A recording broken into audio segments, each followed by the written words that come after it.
7 to 8 commencement exercises here at the Quezon Convention Center. So today, mag-interview tayo ng ating Invercan graduates from batch 2025. Are you ready? Let's go!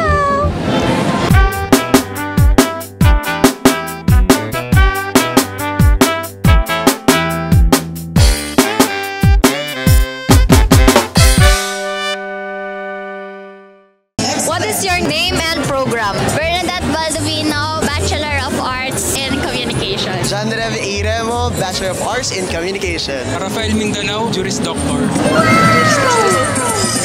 I'm RVJ Torzar, 4th year AB Communication. Hi, I am Drake Morris from Garcia from the College of Criminal Justice and Criminology. So known siya as achiever, pwede po bang i-mention yung mga achievement nyo? Ayun, so certified magiinom, charot!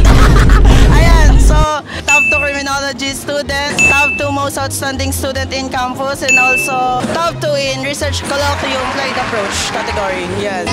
Congratulations! Thank you po!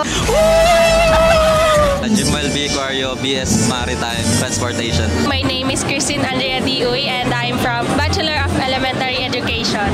So, andito ang ating Miss Enrique University 3rd runner-up. Hi, my name is Hashni Joy Misolas Limpo, but you can call me Hash. I am BSB FM Financial Management. Nakatulog po ba kayo kagabi? Of course! 1 hour.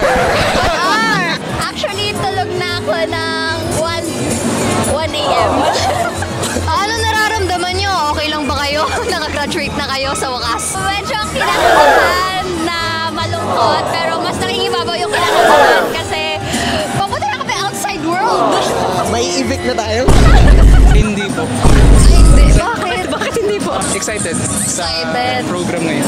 Siyempre nakatulog ako kagabi, gagraduate na ako ngayon eh. Yes! Rate 1 to 10, gaano ka kasaya? 11. Hindi ko alam eh!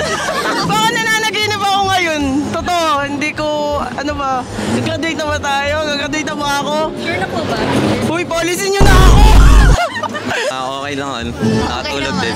Ngayon, ano nararamdaman mo ngayon? Masaya. Masaya. Masaya. Hindi po. Yes, hindi. Gising na dapat ng alas 3 para mag-ayos. Pero masaya ka naman. Yes, masayang po yan. So, fresh pa rin naman po, hindi Fresh pa halata. rin. Fresh. Actually, wala talaga akong tulog. Excited pero late. Walang tulog pero... At least nakagraduate, di ba?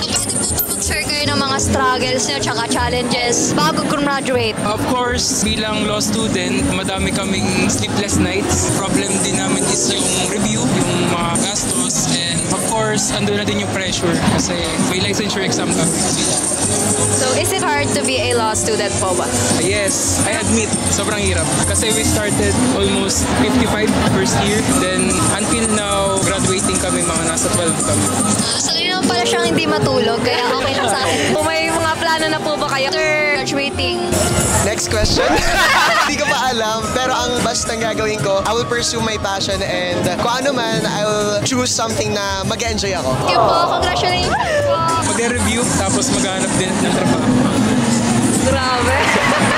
Thank you po. Thank you po. Good luck sa next Congrats. journey. Thank you po. Siyempre gagawa ng pelikula kasi nga siyempre 'di ba? Yung buong journey ko sa Invercan, gumagawa ako ng film at video. Gumawa ako ng AVP, music video, tapos nag-film thesis pa kami kaya yun. Yun din ang gagawin ko pag-graduate ko. So, yung mga nakikita nyo pong AVP, mga music video, si Kuya po yung the one and only na nag-edit. Right ng com. Yes. Thank you po and congratulations. Thank you po. Certified tambay! Masampa na ulit ako ng barko. As of now, mag-review po muna for LAT exam. Yun po muna. Oh, good luck. Sisipag talaga ng ating mga edu, no? Actually, luck sa inyong journey. Thank you. Congrats po. After graduate, feeling ko mag-focus muna ako sa pagko-content. After nun, apply ako sa Manila or maybe Kuya will, kuha ako sa Australia. Yeah, kuha ako sa Australia. Pwede nyo pong i-mention yung social media Yes, yes, account nyo yes. para mapapollow nyo pa sila. Actually, yun lang. IG, Facebook, and TikTok actually lang. Yeah.